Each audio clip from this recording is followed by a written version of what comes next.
El libro de Éxodo, capítulo 20 y verso 3, y Deuteronomio, capítulo 5 y verso 7, nos habla de los mandamientos. Y vamos a comenzar un estudio de los 10 mandamientos.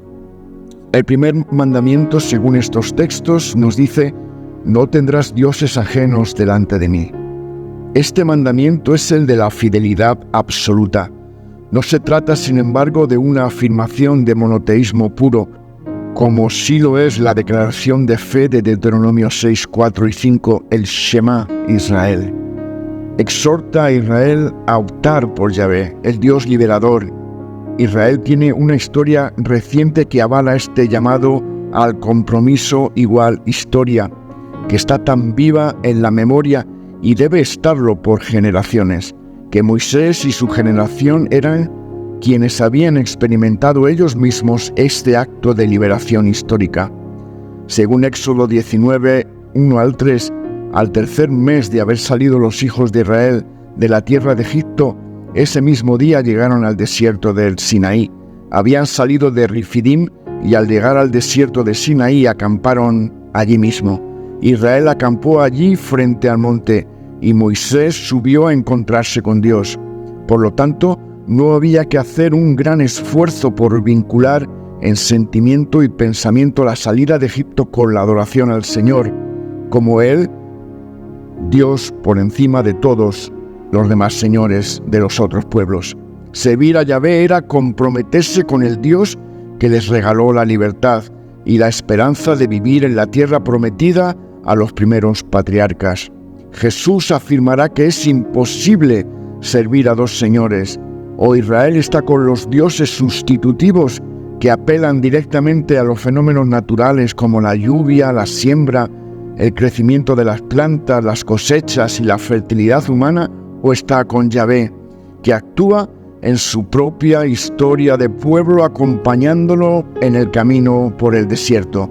El culto politeísta probablemente tenía más colorido y variedad, más fiestas con 3 danzas y ritos extravagantes. En cambio, el culto al Dios de Israel es más solemne, y Yahvé no es un Dios visible directamente, pero sí experimentable por la vida de su pueblo y la intermediación de sus líderes Moisés y Aarón.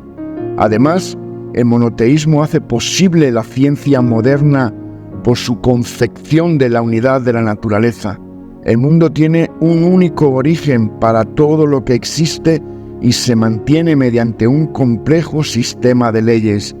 El politeísmo, por su parte, dirige el alma hacia distintos aspectos de la realidad, pero, en general, tomándolos como cada uno de ellos de manera autónoma, sin una causa común.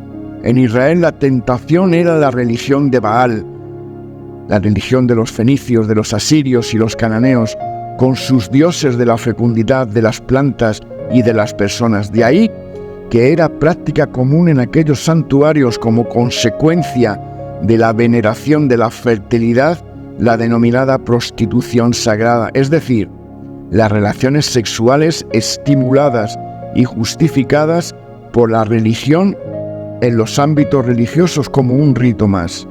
Tal práctica no corresponde a la original religión de Israel, pero en el tiempo de los reyes existirán los lugares altos donde sí se propagan tales costumbres, aprovechando el paso de mucha gente a la vera de los caminos.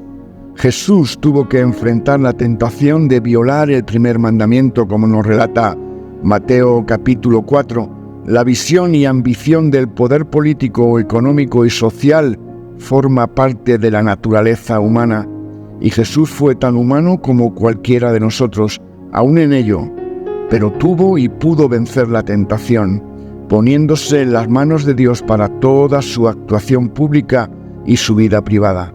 La Biblia dice que Dios no es el obstáculo para nuestra libertad, el que nos la quita, nos limita, esteriliza nuestra libertad, sino al contrario.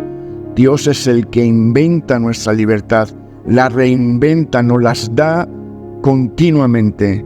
Es el que nos llama continuamente a tener el ánimo y la valentía de vivir como criaturas libres.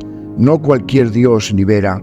Existe el Dios que nos hace esclavos, la religión que nos fanatiza, que nos vuelve estúpidos, que no nos deja razonar, que nos quita el don del intelecto. El hombre en el fondo no ama del todo la libertad, la ama y la odia al mismo tiempo.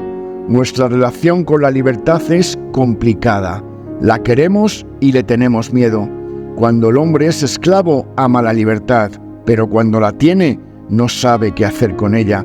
Vivimos esta gran paradoja. Que el Señor te guarde y te bendiga. Amén.